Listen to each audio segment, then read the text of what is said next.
Hi, this is Michael Carbajal, and you're watching True School Sports. Take care. Good night. Well, it's personal between me and you, and I'm going to do you some serious harm, you big stiff idiot.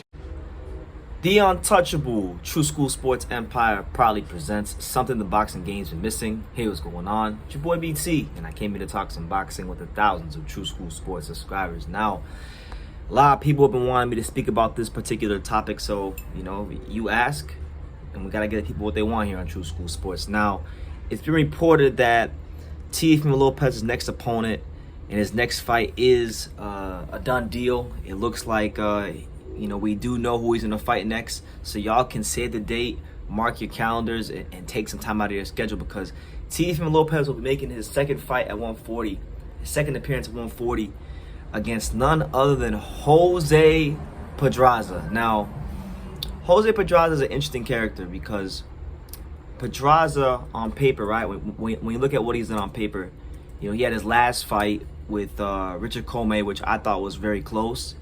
Could have lost, could have won, but it was a draw.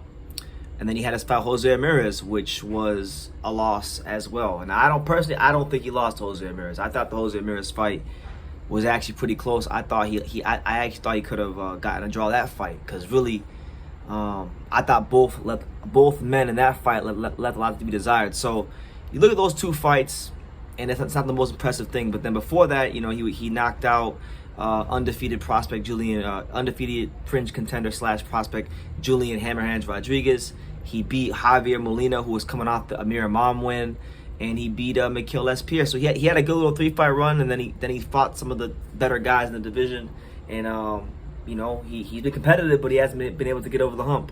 So I don't think it's a bad opponent, being honest with you. But when you consider the other available options for him, I think the choice in opponent selection is a little bit disappointing.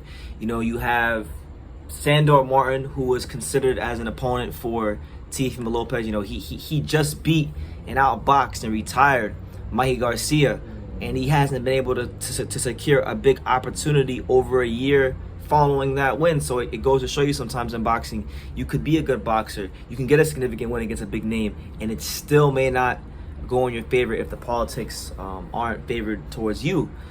So you have him, and then Rick Merrigan, who's a prominent manager who has a couple fighters in this division.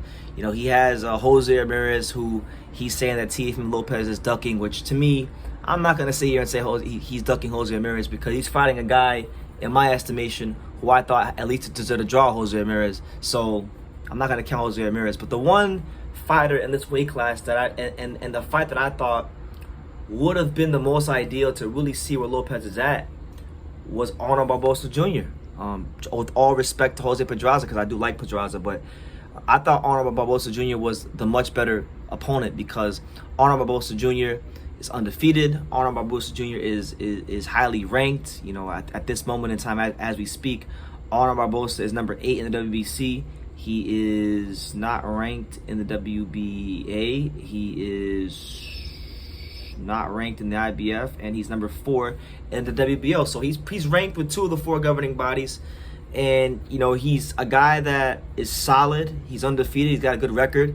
Been in there with some good guys, but you can kind of tell Barboza, like, he's durable. He's got good stamina, but he just lacks that extra bit of quality for you to sit there and outright say he's an elite. So I thought it would have been the perfect opponent for Teo to show what he could do, and it would have given Arnold Barboza this opportunity to show what he could do against a big name like Lopez, because he's got a story of his own as well. I mean, he's 29 fights into his career, into the pro ranks, and he hasn't got like a big fight yet. So that would have been a great fight for Arnold Barboza and Teofimo Lopez. But they're in New York City.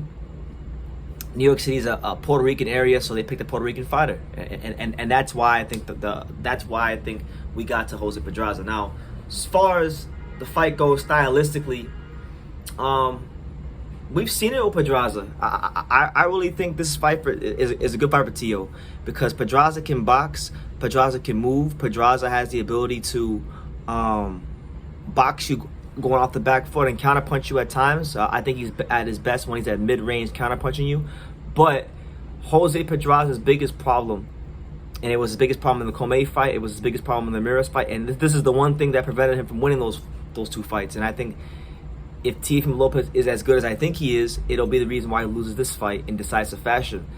The problem with Jose Pedraza is that for all the good boxing he does, he can't handle physicality, and he's a guy that gives up ground way too easily. So if you're a fighter that likes to close the gap and get forward, and if you're an explosive fighter who can close range quickly, you're the kind of fighter that will give him problems, because he will retreat, he will back up, because that's just how he fights. Every fighter has their own tendencies and things that they do in the ring. Those are his. He's looking to counterpunch you, he's looking to box you, but if you start getting real aggressive on him, you know, he will back up. So I'm looking at this fight for Teo to really be a statement. You know, he has to make a statement here, because Pedraza, I'm not underestimating him. He's a fantastic fighter, a good fighter. Well, he's actually turned out to be one of the better Puerto Rican fighters in the sport today, and we don't talk about him enough here on True School Sports. But the reality is, Jose Pedraza's style and some of the weaknesses he has play right into what Teofimo Lopez likes to do. We know Teofimo Lopez is a very, you know, he has those quick twitch muscle fibers, very fast, very athletic, likes to throw that leaping left hook, and that's kind of a punch that will close a lot of range quickly. So it's a fight where I feel like this is like Pedraza to me at this moment in time, because of current form. He's just beneath Arnold Barboza. Like you got your like Haney's and your, you know, the top guys here, then you got your Barbozas right here, and then you got your like Pedrazas and Come's like right here. He's at this level. He was at this level, you know, he wasn't even in the picture when he fought Pedro Camp, but now he's kind of like right here, and then hopefully next fight maybe there. But I'm gonna tell you this: if he doesn't fight a big name next, and he doesn't at least fight Arnold Barboza after this fight, then it's ridiculous, man, because that's a fight that's very makeable, I believe. And in my opinion, we'll see how things play out on December 10th. But I thought it would have been better than Jose Pedraza. I think Pedraza, all respect to him, is going to get stopped. If he doesn't get stopped, then his stock just goes up with me then. So yeah, that's the news. Teofimo Lopez not fighting Arnold Barboza Jr. like many of us expected. Some people will call it a duck.